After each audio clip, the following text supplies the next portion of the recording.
Para sa update sa flood control scandal at iba pa, makakausap natin sa linya ng telepono si Chief of the Fraud and Financial Crimes Division ng NBI na si Ginoong Palmer Malyari. Good evening, sir.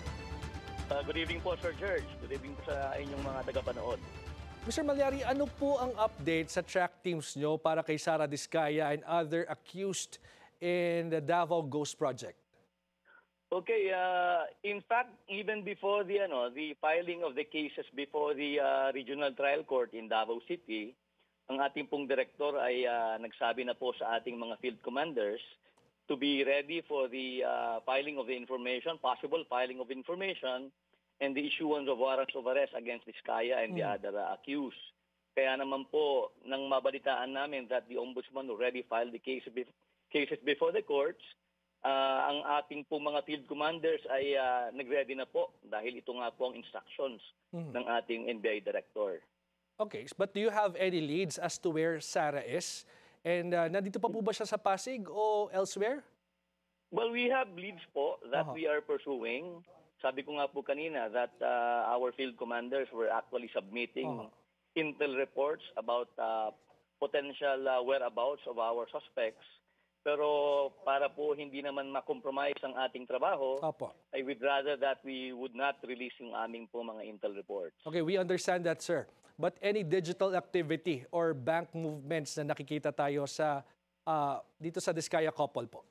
Well, it's a good thing that our division po happens to be the money laundering desk. So we are in constant communication with our counterparts from the Anti-Money Laundering Council. Kaya naman po, whatever information that would come in ay amin pong pinoprocess para po magamit natin sa ating pag-track at paghahanap sa Diskaya couple at sa iba pong ating mga co-accused. Okay, but for the record, sir, wala po kayong impormasyon na nakalabasan ng bansa si Sara Diskaya at yung iba pang akusado? So far, wala naman po. So far, wala po. Definitely, we will be giving updates kapag may mga nakuha po kaming ganyang klaseng information. Sa ibang flood control projects nationwide, ano na po yung preliminary findings ng NBI? Marami po tayong aktibong investigations being conducted by the task force. Apart from that, several of our regional offices and district offices nationwide are also actively conducting investigations and making constant updates to our management as well as to the DOJ para po makita kung ang ating ebidensya na nakakaalap po ay supisyente para makapag-achieve ng requirement for conviction. Kasi yan po ang ating requirement ngayon sa Department of Justice, yung tinatawag na reasonable certainty of conviction.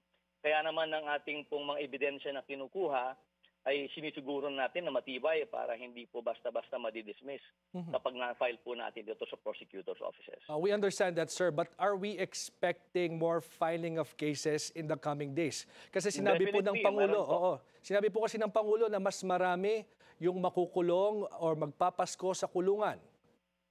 Marami po. Gaya po na binanggit ko kanina, different investigations are being conducted by our regional and district offices.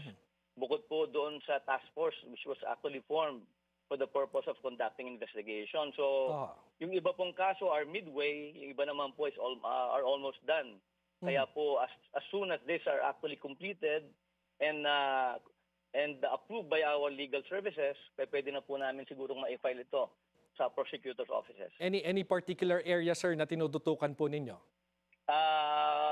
Wag po muna siguro. We have investigations in Pangasinan, somewhere in the north. Meron din po kami somewhere in the south.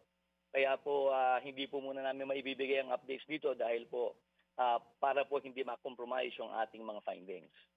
For the record, are there public officials, local or national, na iniimbestigahan nyo for possible obstruction or involvement in ghost projects?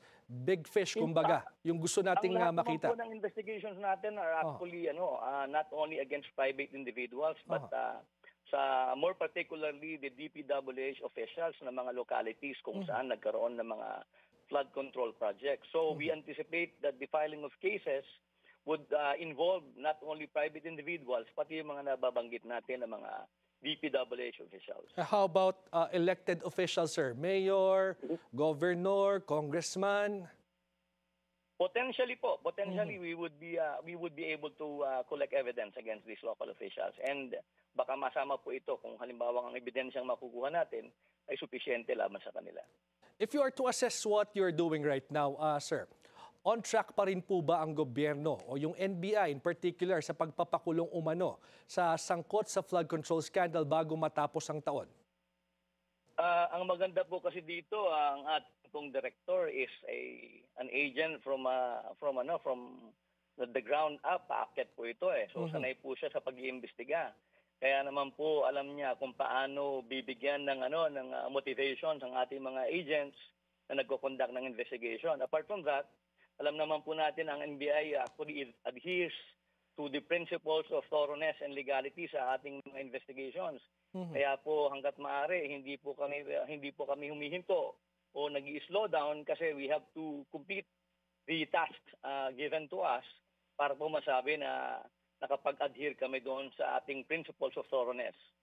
Okay, but nung huli po nating nakapanayam dito sa Agenda Weekend, si Director Lito po ay hinahanap si Zaldico. Any leads? Nasaan na po ba itong si dating Congressman Zaldico? Ang ating pong International Operations Division at ay in constant coordinations po sa ating mga embassies, pati rin po sa ating Bureau of Immigrations.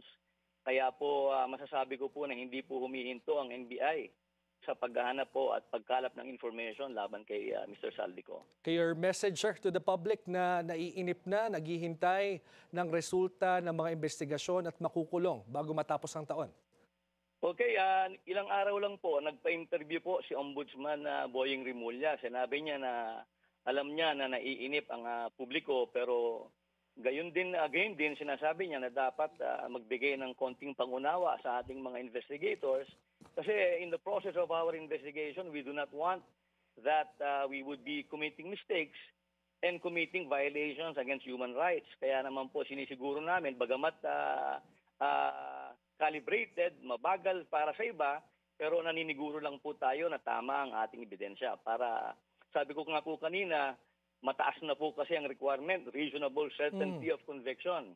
Kaya kapag magpa-file po tayo, dapat talaga ay tama ang ating mga ebidensya. So magtiyaga po tayo at pinapangako naman po natin na hindi po humihinto ang NBI sa ating trabaho. Okay, maraming salamat. NBI Chief of the Fraud and Financial Crimes Division, Palmer Malyari. Salamat po, Sir Jerry.